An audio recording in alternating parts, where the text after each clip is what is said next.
waxaa jirtay بلاستيك مارتي حرقة بلاستيك درك لجوه أي نفرفرين إسقنا كتير مريه يالله هرجيسة بلدات كها هذا مروح عن بانديش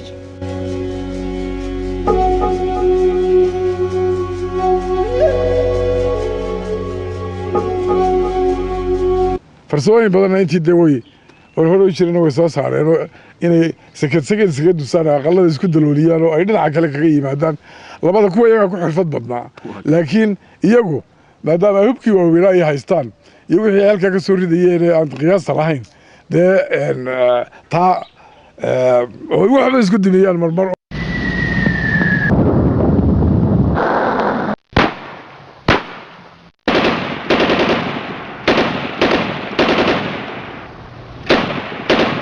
شاله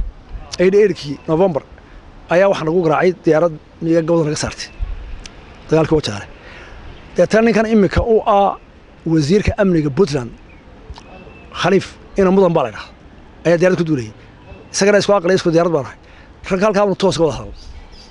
waxaan ku yiri maxaad la baqanaysaa soo dhow dad iska celinayso maxaad daruurad shada wax ka soo turturaysaa soo deg markaas uu maxaad sida jiirka god ugu dhuwanaysaa ka soo bax godkaad ku jirto laana madax kaaga dhufay abudaa waan isku yaal Khaliif anagoo ahayn dadkii markaa joogay shacabka ahaa ee deganaa magaalada Hargeysa iyadoo maalin walba diyaaradaasi ay noo geysan jirtay dhibaato gubid waxay aragtay dhaqaaqaya oo dhan ay baabiin jirtay oo cagta mar jirtay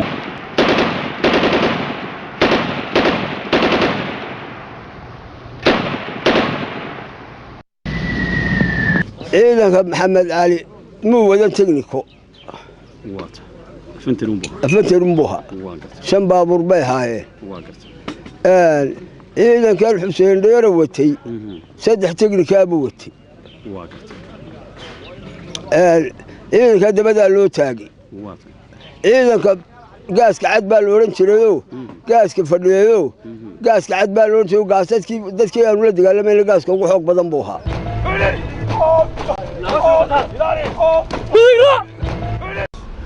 dawladii maxamed saad barre dhaawac weyn oo fara badan ayay waxay ku ahayd in mar qura lagu yiraahdo Hargeysa iyo Burco iyo Cadaad leebaad dagaalkii ka dhex socda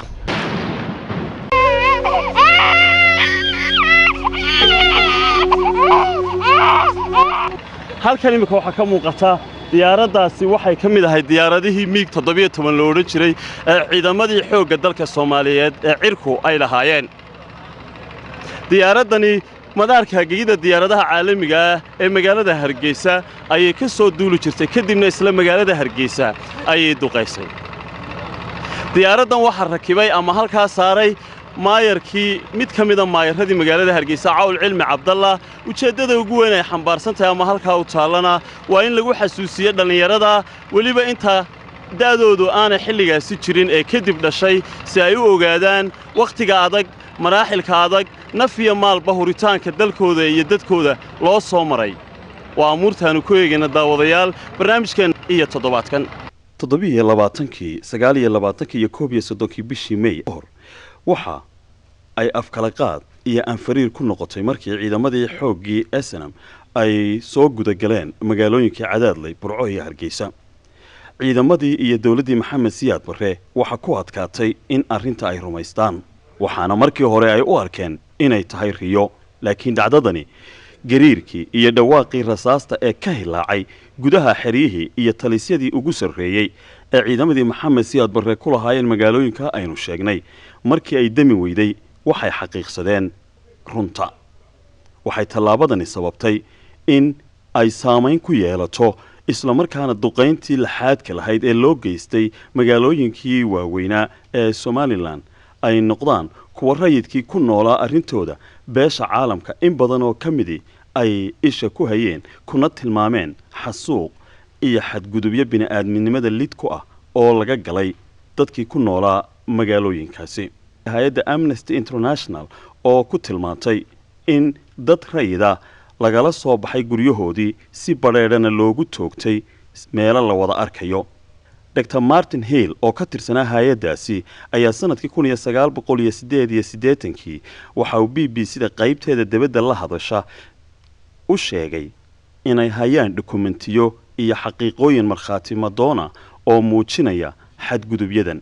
What it documents is a pattern of torture of political opponents, massive arrests of people who merely criticize the governments or who are political opponents, unfair trials and many executions. waxaa ka mid ah buu yidhi dad lagala soo baxay guryahoodii oo la toogtay, dad loo xidhay mowqifyo siyaasadeed oo ay aaminsanaayeen, iyo kuwa loogu geystay dil badheedha iyagoo loo tirinayo in ay beel ahaan ka soo jeedaan dhaqdhaqaaqa SNM ee dagaalka hubaysan kula jira Maxamed Siyaad Barre iyo dowladdiisa. isla barnaamijkaasi hay'adda BBC-da qaybteeda dibadda la hadashaa samaysay waxa wax lagaga weydiiyey haweeney u qaabilsanayd qaybta warbaahinta iyo dhaqanka safaaraddii dowladda Maxamed Siyaad Barre ay ku lahayd magaalada London ee cariga Ingiriiska. haweeneydii wariye ahayd ayaa weydiisay weerarada duqaynta ah ee diyaaradaha Hargeysa ka kacay isla Hargeysa u geysteen. Sureer Abshir Muuse ayaa tidhi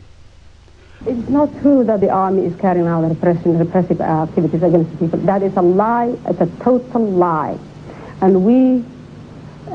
can prove this to you. I've seen film of an aeroplane dropping bombs on a city. I've seen photographs of devastated houses that could only have been caused by heavy shelling and bombing. I think you have seen an airplane. I do not think you have seen an airplane dropping bombs. There has been no bombardment in the north. And I repeat, no bombardment. waa been ma jirto duqayn loo geystay magaalooyinkaasi. diyaaradaha ciidamadu ma ay samaynin duqayn. waan ku celinayaaye ma jirto duqayntaasi. geesta kale guddoomiyihii ururkii SNM ee xilligaasi Axmed Maxamed Maxamuud Silaay ayaa isagoo meel geeda fadhiya waxa la weydiiyey ujeeddada halganka ururka dhaqdhaqaaqa wadaniga Soomaaliyeed ee SNM. sidoo ku bilaabay ummadda Soomaaliyeed cidna kama ay qarsoona waqtigiin inuu halganka Soomaaliyeed muddo dheer imika u soconayay kaas oo lagu jiray nidaamka maanta ka dhisan dalka Soomaaliyeed oo muujiyay naxariis darro, muujiyay غير مسؤولnimo, muujiyay oo ku dhaqaaqay wax ka baxsan bani aadminimada ka baxsan dalkii oo dhaqaale ahaan iyo siyaasad ahaan baaba'ay. ummadii xorriyaddeedii siyaasadeed iyo xorriyaddeedii bani aadminimo iyo tii dhaqaale iyo tii dadnimo mid walba heerka ay gaadhay laga wada dheregsan yahay. halganku wuxuu dhashay inuu dadku dalka ku nool meel kastaba joogay inuu xorriyaddiisa u dagaalamo, inuu xuquuqdiisa u cashado, inuu iimaankiisa, diintiisa iyo dhaqankiisa u madax bannaanaado, in nidaam dimuqraadi ah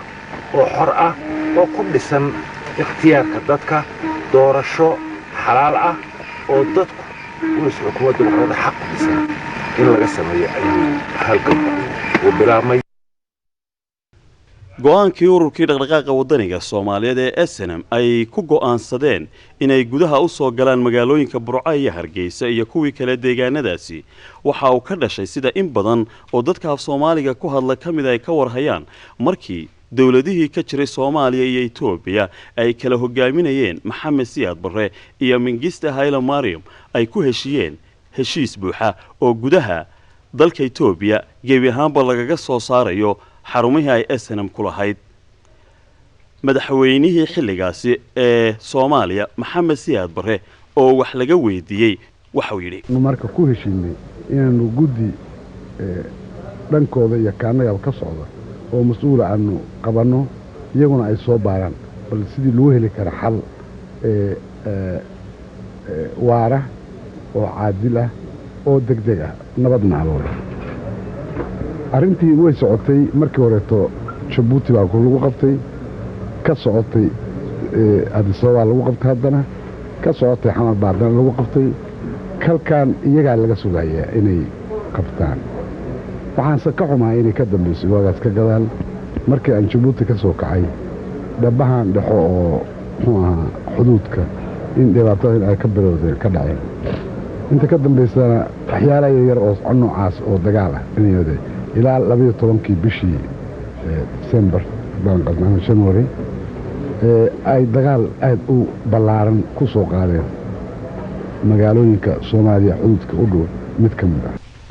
haddaba si aynu wax uga ogaano xaaladihii wakhtigaasi waxaan idiin soo gudbin doonaa dhowr qof oo ay ka mid yihiin maxamed kaahin axmed waxa uu sharaxayaa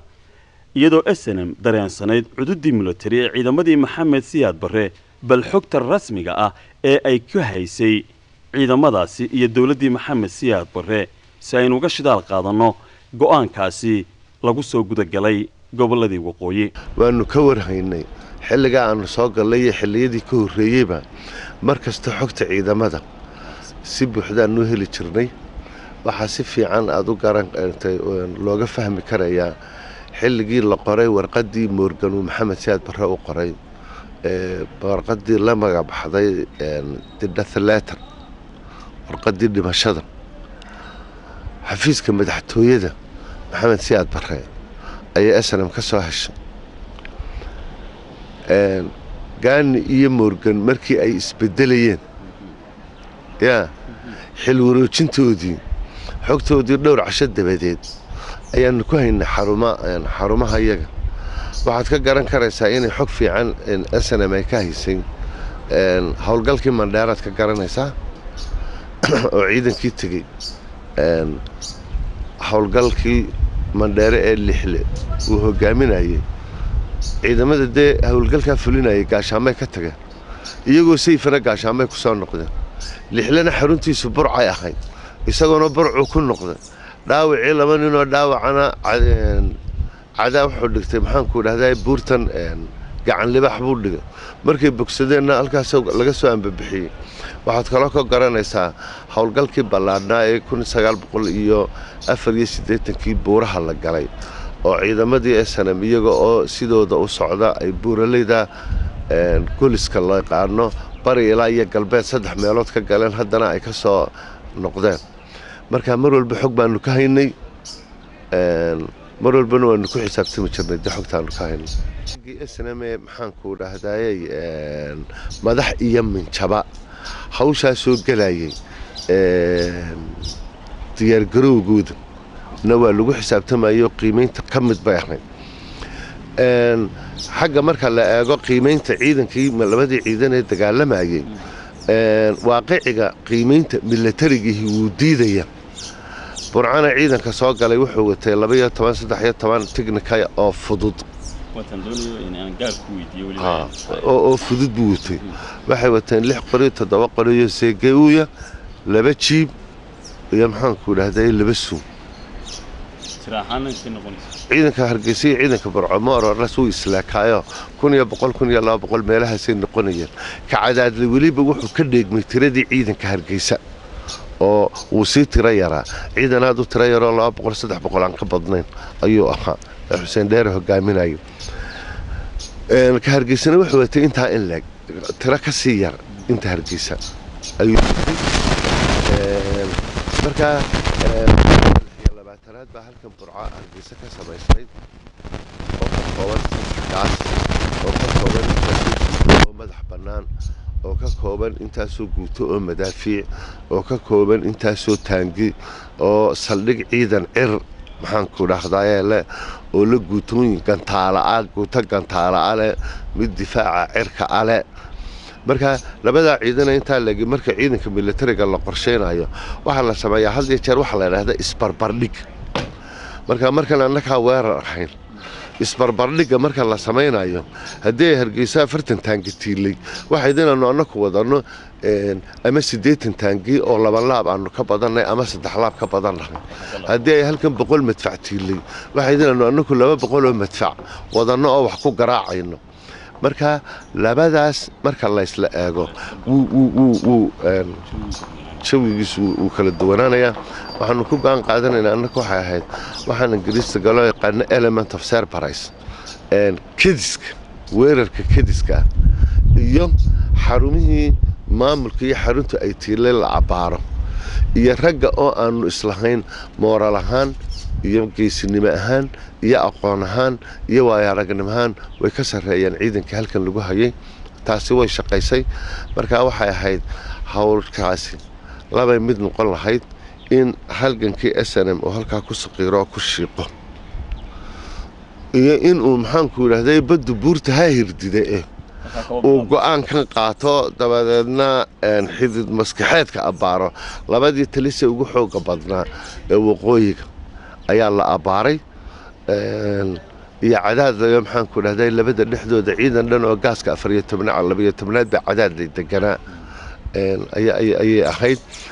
hawlihii abaabulka iyo siyaasadda iyo dadkana la galo hawshaasi markaasaasay ku dhacday way socotay way hirgashay guusha meesha la joogana waa laga gaari way maxamed inta adoo iga raaliya waqtigana runtaasi sana kaaga mahad celinayo sawirka burco abbaara xilli ma gasheen xabadii ugu horeysay halkee ka qarxday maadaama ciidankii burco rigi hogaaminay anigu ciidankii burco waxa hogaaminayay anigu taliska guud ee ciidankan ka tirsaneen waxa noo madax ahaa jaamac cali cilmi allah raxma xasan yoonis habane cabdisamed xaaji cabdilaahi iyo anigaanu ahayn labada saraakiishan kale ayaa hogaaminaysay fiidkiiba ka soo dhaqaaqay meel la yidhaahdo samater axmed 6dii iyo googa subaxnimo ayuu kontaroolka burco ka bilaaba markaa dagaal kama dhicin kontaroolka dhowr askari baa joogay way jiidheen wuxuu ka bilaabmay markaa xarumihii xerada taliska gaaskiisa saddexaad ee burco ayuu ka bilaabmay xeradii madaafiicda gooncad instituutka burco galbeedka ka xigta maxaanku dhahday qaybtii biliiska eeriboorka ciidanka difaaca jawigii uu joogo ayuu ka bilaabmay ciidanka hargeysana habeenimo soo galay fiid buu soo galay sababta waxa weeye fiidka uu soo galay ka hargeysa waxaanu ku xisaabtamaynay inay sida ka burco si ka dhow ka burcana habeenkii waanu guuraysiinay ka burcana hargeysana way soo galaab carrawdayo dayaaraduhu inay garaacaan oo dhexda ku hakiyaan ayaanu diidaynay hawshayada hirgalkeedoo dhammi waxay ku xidhnayd annaku intaasoo ciidana ku xisaabtamayna dagaal foolka foola kuma soo wadi karno laakiin waxaanu ku wadi karnaa haddii taliska markaa ciidanka iyagu uu ka dhex bilaabmo nuxurka ciidamadii xadka joogay way dhimanayaan waayo meel uu xadka ciidanu kula dagaalamaana ma jiro waxa ay noqonayaan markaa ay iyagoo habqana marba urur yar marba batal yar marba guuto yar hargeysa la soo geliyo marba burco la soo geliyo markaa burco halkaasay ka bilaabeen hargeysana waxay ka bilaabeen xeradan taliska lafteeda ka bilaabeen su-aashan jecel inaan ku weydiiyo waxa weeye maxamed adu waxaad ka mid ahayd ama takhaasuskaagu ahaa sahanka matalan marka la eego ahmiyadda uu ciidan ugu fadhiyo waynu garan karnaayo dawladiba dawlad ma weerarta ilaa sahanku sugmo ilaa xeryaha iyo xilliga la hurdo ama xilliga gaadiidku kale ama xilliga diyaargarow badan aanu jirin sida ka muuqata weeraradiina gudagalkana xilliyada ku beegtaan waxa ka siya badan goobaha bartilmaameedka ka dhigateen waa xarumihii ciidamada si goobaha ciidamadu ay awood u muujiyaan oo ay u muuqato markaa inuu ciidankii SNM awood la yimid maadaama xarumihii soo galay bal waxaad eegtaa matalan markaad istaagto dhinacii kale sawir intee leeg bay bixinaysaa SNM oo lagu yaqaanay ama lagu ogaa xuduudka Itoobiya SNM oo lagu ogaa inay dawladda Maxamed Siyaad Barre tanaasulaad u samaysay Itoobiya xilligii Mingiista Xayla Maryam si SNM loo soo daciifiyo ama loo baabiyaba inay xarumihii ciidan ee burciya hargeysa dagaalka qarxo macna dhaawac intee leeg bay ku ahayd dawladda Maxamed Siyaad Barre xilliga marka aqoontaada hay'ad runtii sidaan markii hore u sheegay qiimeynta markaanu sameynaynay waxay noqotay wax aan suuragal ahayn macquul ahayn inaanu dagaalka xadka ka soo bilowno oo dabeedna saanu soo wadno u soo riixayno ama aanu hargeysay burco soo gelino midaanaan karaynin ciidamo ahaan iyo farsamo ahaan iyo military ahaanna aan suuragal ahayn way ahayd sidii aan u sheegay tanna waxaanu u doorannay oo intanoo ruulisoo xeerkanoo dhanna aanu u jabinay taqudha suuro gelinaysa waxay ahayd marka taliska dagaalku uu ka dhex abuurmo ciidankiisii iyo adigu waa u simantihiin dawladdii Maxamed Siyaad Barre dhaawac weyn oo fara badan ayay waxay ku ahayd in mar qura lagu yidhaahdo hargeysa iyo burco iyo cadaad laybaa dagaalkii ka dhex socda oo masalan hargeysa oo kale markii ciidanku uu soo galay taliska ciidankii markii uu weerarka ka bilaabay way ka soo dhaqaajiyeen way ka soo yaaceen xeradana yimaadeen 26aad birjeex way ka tageen airportkay tageen cantatabka waxa ugu horeeyay oo uu sameeyay mid raadiyo la cararabay Morgan iyo airportka iska heleen halkaas ugu horeysay inuu cid la hadli karo haddaan inkaara la ku dhaca reeriyoga la cararay aan la helin commandku isma qaban kareen way raadiyaasha airportka yaalina waa ciidan ciriyo difaac ciro uma hogaamin kareenin ciidankiisa dhulka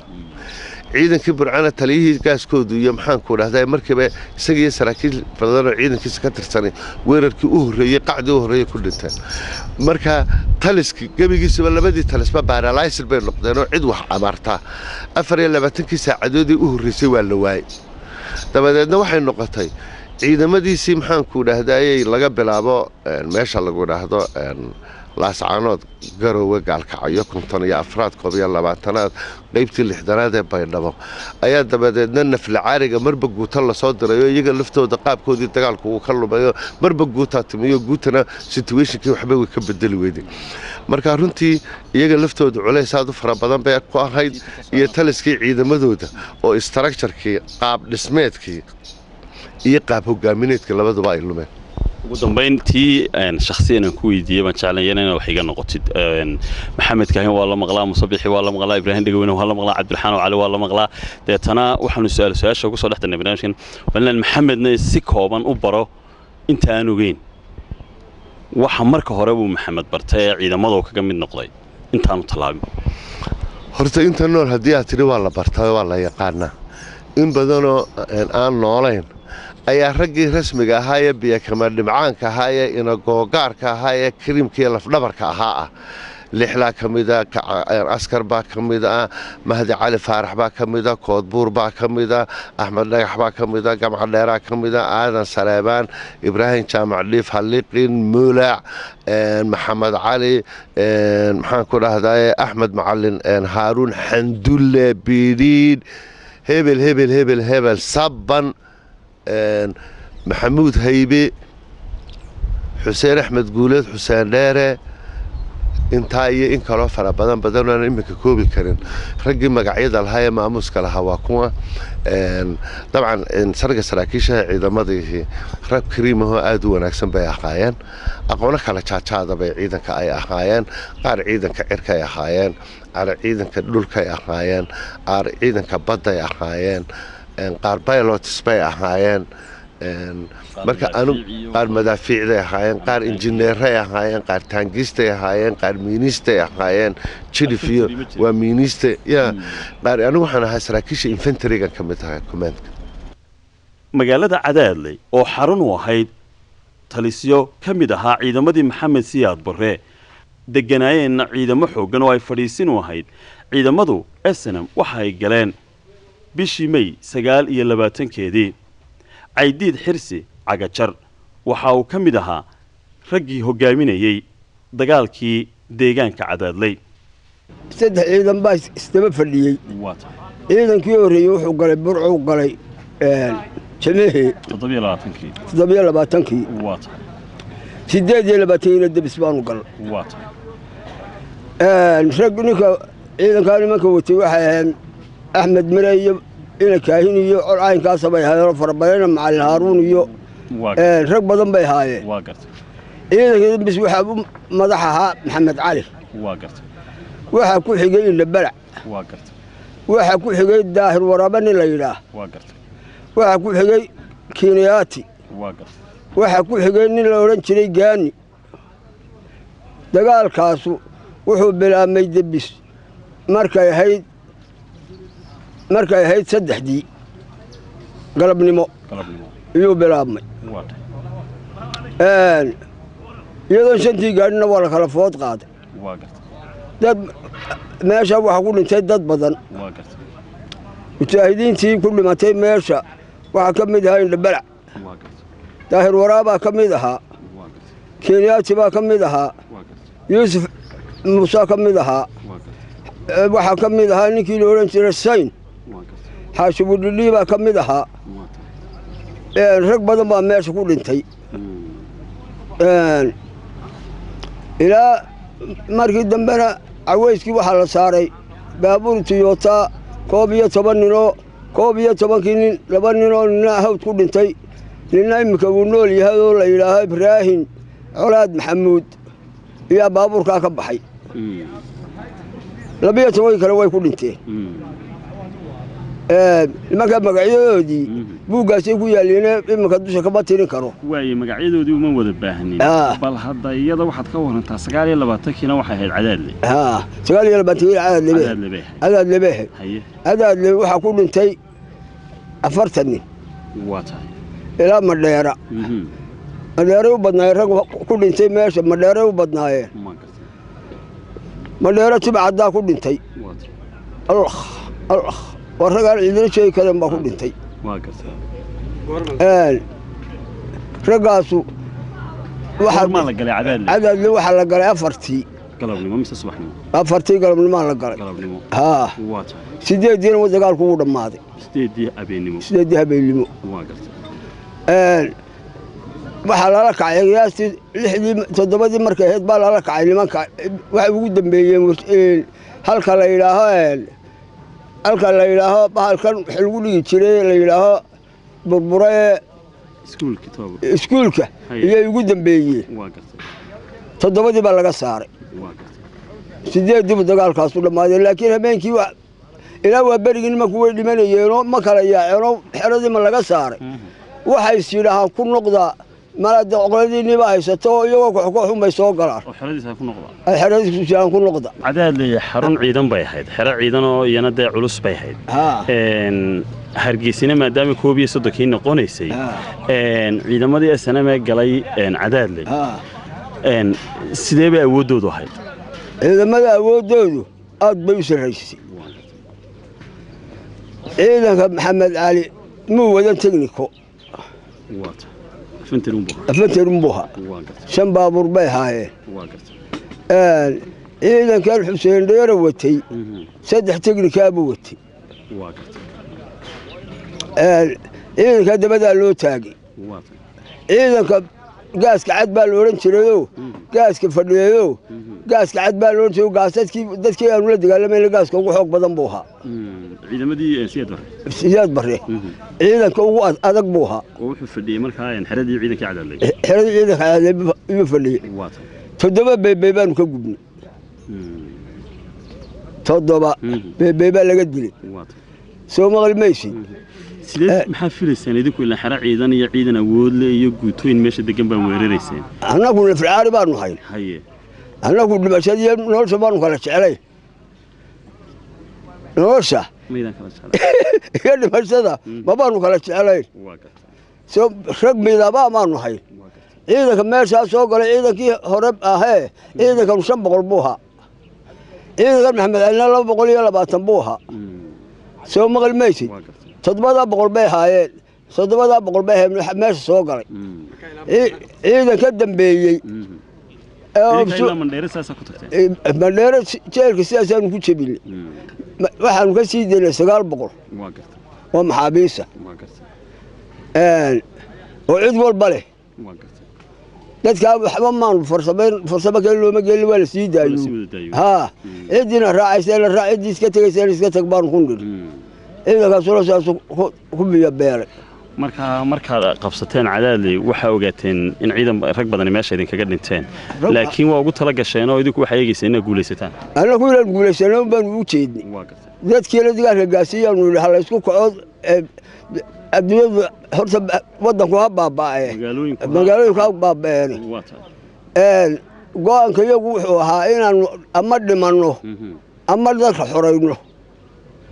باقي سوق قالوا ليف وناكسن مال وناكسن هميل وناكسن قالوا halkee ka soo dhaqaaqdeen caydido waxaan ka soo dhaqaaqnay waa bacdo imsada ka dhaqaaqdeen anagu waxaan ka dhaqaaqnay 5tii subaxnimo ayaa waa bacdo ka dhaqaaqdeen ayaa waa bacdo ka dhaqaaqnay 5tii ma ahayn waxaan ka dhaqaaqnay 4 iyo barkii 4 iyo barkii baan ka dhaqaaqnay adu markaa ciidankii maxamed cali mise ciidankii xuseen dheere ayaad ku jirtay aan waxaan la socday ciidankii xuseen dheere ayaad la socotay ha hey soo maqal maysi aniga iyo obsi iyo rag badan baanu hay ragii meesha marayay mudakarka ahaa ama ciidankii maxamed cali ha ahaato ama ciidan kayaga dambe ha ahaato wax nin ahoo muddo karahoo ka hadhay alyoobsi baa jira raggi waa ku dhinteen meesha waa raggaas baaqi ku dhintay waa kii halkan ku dhintaan warshada gallay haa halkaas soo qabtay wadkii warshada waataan warshada qabsanay haa weerarkaa noo xigay kii warshaduu ahaa teknikadii meesha aan ku qabsannay iyo waxaanan ku soo dhaafay nimanku awooddii waxay isugu keeneen weeraarta keeneen 7 cisho lagu dagaalamayay habeenkii dambaan ku waa berisanayba waxaanu ka qabsannay 12 baabuur oo beebeegii lahoo shiilkihii lahoo afarmumoodla lahoo beebeegii lahoo jiibkii lahoo nimanka halkaasaan wixii ay wateen salaad hore kaga wareegin haa dabeeto dayuurad baa ku laystay halkan gabayar teknikadii oo soo weerartay haa soo socodkii markii caadi laga soo baxay waa tii baabuurtii halka ay ku duqaysay dayuuradu ku laayeen baabuurtaas fiig ma yeelan beebeegii baa ka baxsaday wixii kale way burburiyeen haa iyadoo baabuurta xiliirsan oo kolayaho wadda yaroo baasoo layidhaa magacay ku sheegaan mitirka ay yidhaahaan sidaa isu daba haysta oo xaggaana golol kaga gudbaya xaggaana golol kaga gudbayo intaa laba shaaguuna oo cidhiidhi ah oo meel kale leexdaan ahayn iyuunbay dabada kaga timi soo maqli maysid ninka axmed xasan la yidhaahna wuu ku jabay maalintaasoo bawdadu ka jabay soo maqli maysid xildhibaanka berberey axmed weys cadde maalintaasuu ku jabay halkaa soo maqli maysid dagaalka iyagu caynkaas habeenkii dambena baabuurtii wixii noo hadhay waxaanu kaga nimi meeshaa lug baanu ku soo gallay haa naasaablood hoostaanu ka marray halkanaanu ka soo gallay waanakii ilaa 24aad weeraray gol waraama ninkii qabsaday anigu ahaa ugu dambeyn caydiidow marna adiga ilaahay waa kaa nabadgelinayo daw adiga nool ma dhaawacantay haa gacanta dee arkaaya waan gartay dagaalkii buu ahaa kii halkee kii wuxuu ahaa waxay ku gooyeen gacanta saldhigga dhexe waa 8 markaa haa 8 baaxadda hubkii kala duwanaa ee ciidamadii maxamed siyaad barre ay ku isticmaaleen magaalada hargeysa waxaa sharaxaad ka bixinaya muuse biixi cabdi oo ah madaxweynaha haatan xukuma jamhuuriyadda somalilan soo galnay 3dii ayaanu buurtayra xiis la yidhaahdo taliska qaybta ka dambaysay soo taagnay deetana xabaddu baa bilaabantay magaaladu markaa sawirka habeenkaa dhacay waxaa weeye annagu ciidankan wadanay 500 kama badnayn hadduu bato 200 buu ahaa 3 bal waanu jidgooya u reebnay galbeedka xabadii ugu horeysay waxay taliska ka dhacday la 3 habeen ciidanka waxa ugu la soo hormariyay intii uu madaxda ahayd nimbanku ka garaadoonaaba xag hore la soo mariyay oo lama kala maqleen waxa aad maqasheen hebel ee taliya ciidan ahaa korneyl ha ahaado jaran ha ahaado mijir ha ahaado xidigla ha ahaado mujaahid ku soo baxay dagaalkaada safka hore ku socday dabeetana xabaddu baa ka bilaabtay irda horteeda may dareemin iyagu waxay u qaateen markii gabalka dhacay roobna da'ay in ciidankayga dib u noqday tan iska seexday 3 baa waardiyaha dee taliska qaybta ka bilaabay habeenka cadowgii meesha joogay iyo ninkii odayga ahaa ee imika meelaha garka dheer rabaxa la yidhaahdo morgan orodkii waxay ku tageen meesha la yidhaahdo airbortka isku baxeen dhammaantood ciidanku haray ilaa waxaanu soconnay qaybtaanu qabsannay birjeex baanu jirnay talaawiishta ku xigtaanu qabsannay iyo wixii xaggan dee magaalada kasoo xigoon annaga laba dhibaataa nagu dhacay marka hore maanaan seenin wax la isgaarsiin markaanu magaalo soo galayna ciidankaygu kala qaybsan u kala go'ay ninna meel jooga isma ogeyn isgaarsilaan baan ku dhacday markaa dhaawacayagii meydkaygii waanu kala lunnay waagina wuu beriyey cabsina way jirtaa col laga xoog weyn baan dhex joognaa dabeetana waxaa ilaahay mahadiya maalintaa waxaa dagaalamay oo cadowga caabiyey oo ciidankaasana u soo ururiyey dadkii hargeysa deganaa khaasatan wixii da'yaraa wixii 40 ka weyn way baqdeen maalintaa rag iyo dumar laakiin wixii dhalinyaro uune dhowristan ka hooseeya da kastaba ha adeene ee rag iyo dumara ayaa ciidankayga isu keenay iyagaa isugaa soo xidhiidhiyey iyagaa dhaawacii soo guray iyagaa meedkaygii soo qaaday iyagaa meesha bannaan ee cadow ka baxaya meesha kala shanay dabeetana Hargeysa oo dhan unba habka qaado ciidan oo noqotay marka ciidankaas wuxuu isugu soo ururay idaacadda oo maxamed cilmi galaan gutadiisii Sayid Cali ay joogtay iyo aadan cadda loo naxariistay ciidankii Sancaani labada guuto ayaa waxay labadii taliye noqdeen barta lagu soo ururo halka idaacadda agteeda Axmed Dhagax oo watay guutada 20aad aroortii uu soo galay isagu wuxuu ka soo galay jidkan guuleed waxa aad loogu naafiyay ciidankii soo dagaal cusub qabsaday halkan guuleed qorata Wangeeska Halaan deetana wuxuu u wareegay xagga qaybta dusha Sheekh Umar وعصر دمك سoo galay ciidankii saddexaad oo waxa inuu report ka soo dhaco cadad diiwaan ku xoojin oo halkan ugu banaanaatay wuxuu yar ciidankii ka soo dhici lahaa 5 meel ka saddexaad cadad diiwaan xoojin ugu tagay marka magaaladii weyn ku balaaratay saddexdii guuta lahaa way ku balaaratay laakiin waxa noo soo buuxiyay dadkii haddaba waaga markii uu saa u bariyay maxaa dhacay Hargeysa oo ku saxatay xabad iyo siigo iyo colaad iyo qaxba ka bilaawday waxa nidaam oo dhan baa lumay ganacsiga baa xidhmay xafiisyada dowladda xidhmay cusubtaalada baa xidhmay biyo baa xidhmay layr baa xidhmay hatta idaacadii nin dhooloolan jirtay oo aamustay de markaa ummad u baratay magaalo iyo nidaam ardayga kala hayay iyo shaqaalihii iyo qof wixii hore baa saddexyaacay deetana waxay noqotay xitaa dadku waxay garan waayeen maxaa la yeelaa dad badan waxay rumaysnaayeen iminkaa faqashka qabanaya aan xadsano aan joogno qaar markiiba way baqdeen oo way qaxid bay bilaabeen kala darteed waxay dadku xagee uga xayaan way go'aan muu jirin haddii la inaga adkaado dadkow xagee baxan laakiin anaga waa qorshaysnay anaga marka hore waxaan qorshaynaa inaan meel daman ku noqono aan jirin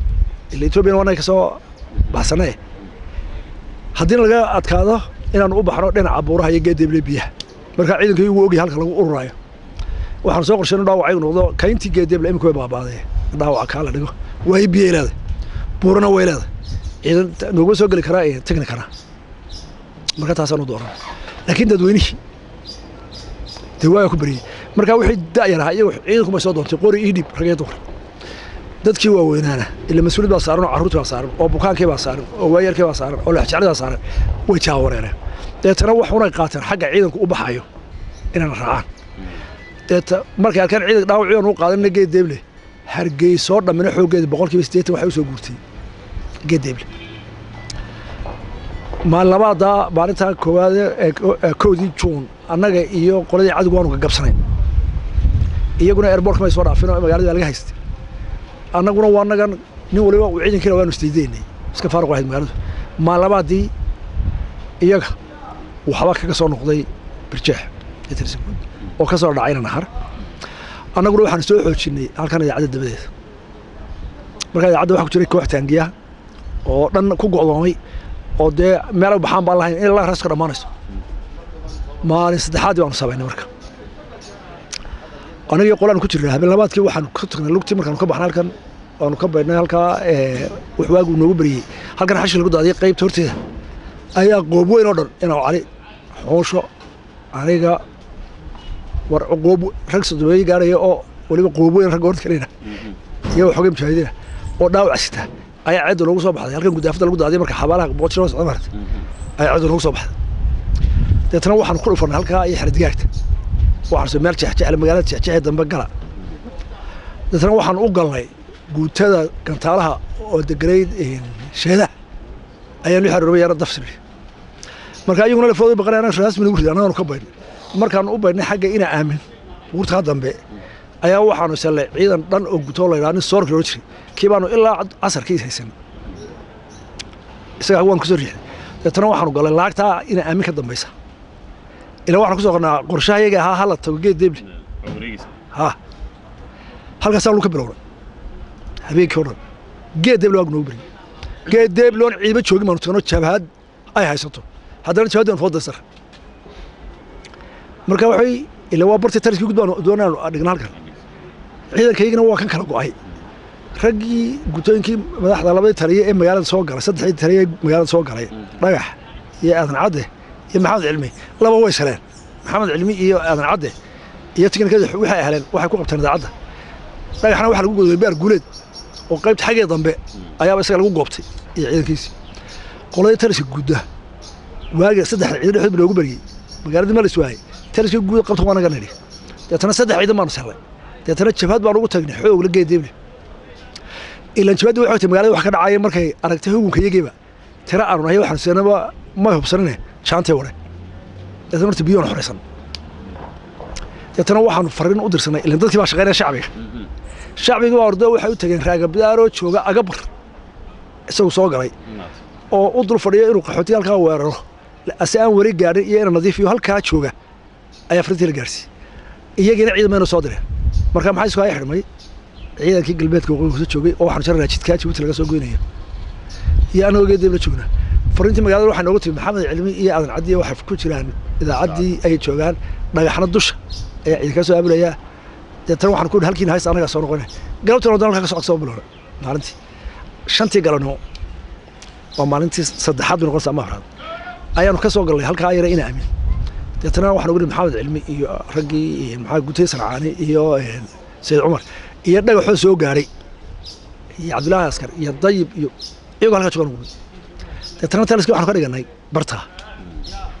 iyaguna saddex cishan warsan saasoo wareersanay oo dhanna ka soo dhacay maxaa iyaga markaa ku dhacay waxa leexi guutooyinkoodii xag hore joogoo dhan shicibkii baa meelba ka weeraray salaxday balacbane bilgubadle gumburaha caydaroosh ilaa wajaale nin waliba wuxuu yiri faqash jabti deetana dadkii oo maqiiqan ku soo gadeen iyaguna maba waabiyaan dee ilaa waa ruuxda ku dhacay dee nin waliba qorigu tuuray baxsanay iyaga markaa loo ciidan jabay marka la eego Muuse dad badan sawirkan imika si silsilada bay ula socdaan bal wixii markaa kadib saddex maalmood ama wiiga koowaad kadib wixii dib u bilowday iyo magaalada dhagax ahayd duqaymihii ka bilaabmay bal iyadana sawirka labaad noogu xisay horta magaalada maalintaas dhaxad labada gutay ku jira sanacaan iyo laatanaad iyo saddexaad ku soo xoojisay markii la isu yimid waxaan dhisanay habkii weerarka ilanaga weerar taliska markaan dhisanay waxaan noogu horta caqabad weynaa taangiyaal ku jiray idaacadda oo rag badan naga laayo doora kuwii sidaan u soconay meesha ugu daateen ciidamada ugu daateen markaanu ka saaray ku idaacadda magaalada waxa noo xorowday wadadan ka dhakhtarka daabarta maaragtay ee ka soo bilaabta tiyaatarka halkan markay ka laaxanayso guriga bacdo dhakhtarka dabadiisa horta halkaasaanu qabsanay laagtaasaanu soo gaadhnay ilaa iyo taasi halka tiyaatarka dabadiisa marka tiyaatarka la dhaafo waxaa jira masaajid xabaalaha dabadooda masaajid baa ka dambeeya masaajid baa xabaalaha ka dambeeya xaafadaha ku jira ilaa halkaasaanu qabsanay marka waxay ku miteen inaan laamida tiyaatarka ka dambaysa ee berbera deetana sakad iyo laba nooga xigtay yaa naga haystaan xagga laamida ilaa Hargeysa ama naga qabsanay laakiin iyaguna difaac sakada labaad ayay naga qabsadeen ilaa iyo magaalada laga baxayo inaan laamida halka ka qabsan laakiin laamida waxaan ku haynaa culays sabah oo marba taagan kolka hubkii iyagu ma isticmaaleen markii saddex cisho joogay nimanka ka adkaanay day waana kala burbureen 10 cisho meelaha markay socotay waxay mi waftu calismad rooto maalinta waftigaas imanayo waxaan joognaa total oo laamidan waanu gooynay maalinta malxadi oo iskuulkan Riis guriga Yusuf Xaaji Aadan beerta Yusuf Xaaji ayaa waxa degan in hayba gooraad maxamed haybe ciidanka saxarun ka dhigtay marka dooxan kala dad total ba sancaani xoogiisa iyo saddexaad qayb ka timid isku tigi halka anagu markaan labada laami ka jaray tii airportka iyo tii berbera ayay yimaadeen waxa ka soo dhacay wadada inaan har dusha waa maanta la bixinayo dabka culus lagu naafay magaalada maalinta waxa ka dambeeyay wax lagu bilaabmay madaafiic iyo diyaaradda jeedada ugu weyn ee barnaamijkan aan ugu soo qaadanay arrintanina waa inaanu xasuusino muwaadiniinta Soomaaliland xaalad kasta iyo duruuf kasta oo ay ku jiraanba in ay midnimadooda iyo wadajirkooda qarannimo ilaashadaan iyagoo mar kasta xasuusanaya dhibaatadii iyo xasuuqii xoogga ahaa ee dalkan ay dadku u soo mareen taasi oo mar kastana u baahan in dhibaatooyinka iyo kala duwanaanshaha aaraahda siyaasadeed ee dalku ay ka weynaato wax wada lahaanshaha iyo dhowritaanka qaranka Soomaaliland oo dadkan iyo dalkan ku jooga qiimaan marna la ilaawi karin toddobaadkan barnaamijka ayaan ku soo gabagabeynayaa dhinaca filim qaadista habaynta barnaamijka iyo isku dubaridka waa maxamed caqli hadi iyo anigoo barnaamijka soo saaray oo khadar maxamed cakule halkan idinka soo jeedinayay tan iyo kulan dambe idilkiin assalaamu calaykum waraxmatullaahi wabarakaatuh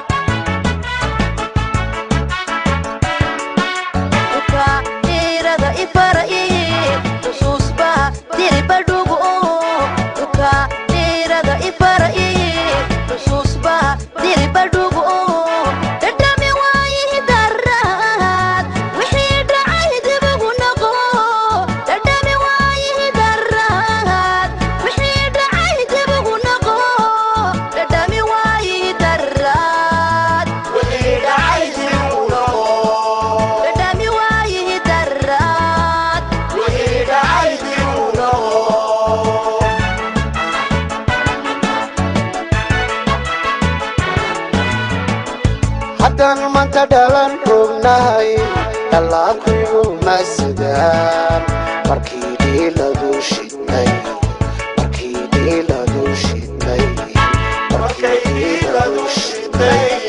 haddaan maanta dhalan rognahay dalaanku masdaan markii dhiladu shidnay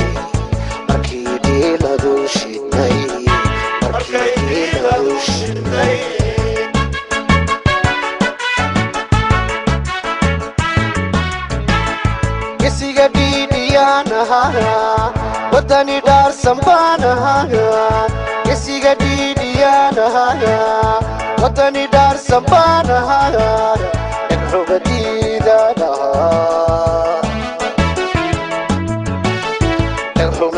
Naghumadidanaha,